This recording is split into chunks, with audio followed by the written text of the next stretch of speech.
tutorial sa maternity notification. Pumunta ka sa iyong Google Chrome at isearch mo ang website ng SSS, ang www.sss.gov.ph.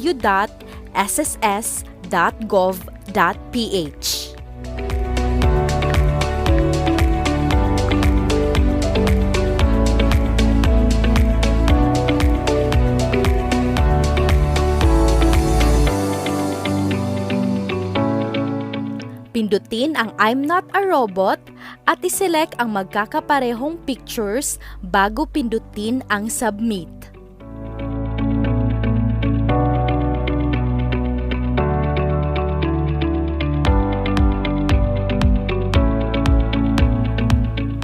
Pindutin ang member.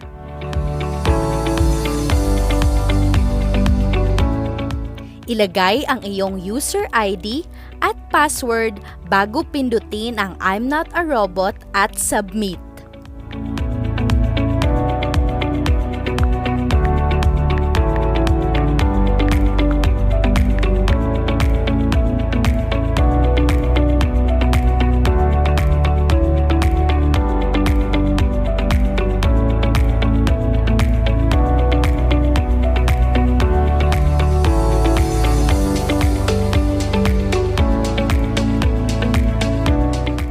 Pag nakapasok ka na sa iyong SSS web portal, i-click ang e-services at i-click ang Submit Maternity Notification. Ilagay ang petsa ng expected date of delivery o estimated date of delivery o estimated date of contingency na makikita sa iyong ultrasound report.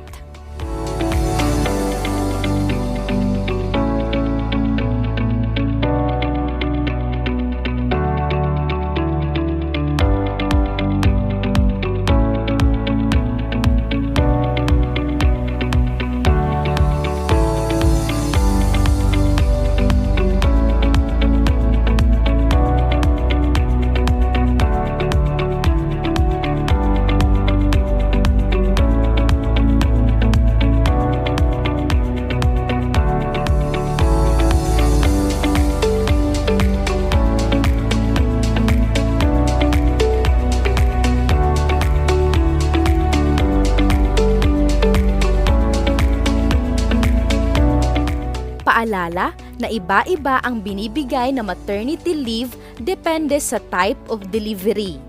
Ang normal at cesarean ay 105 days, para naman sa fatal death at stillbirth, 60 days, at sa miscarriage at ectopic pregnancy ay 60 days. Pagkatapos ilagay ang expected date of delivery, may katanungan.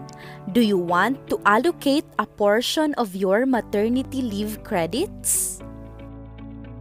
Mamimili ka sa yes or no.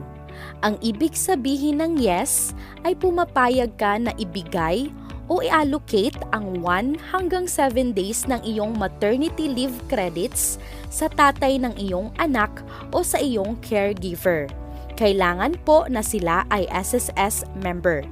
Kung sino po ang mapipili mo sa child's father or sa caregiver, ilalagay po ninyo ang kanilang pangalan. Paalala na ang pwede nyo pong ibigay ay 1 hanggang 7 days at ito ay ibabawas sa iyong maternity leave credits. Halimbawa, ikaw ay normal delivery. So 105 days minus 7 days, 98 days na lang ang iyong makukuha na maternity leave credits. At doon po ita-times kung magkano ang iyong maternity benefit. Paalala na ito ay ibabawas sa iyong maternity benefit.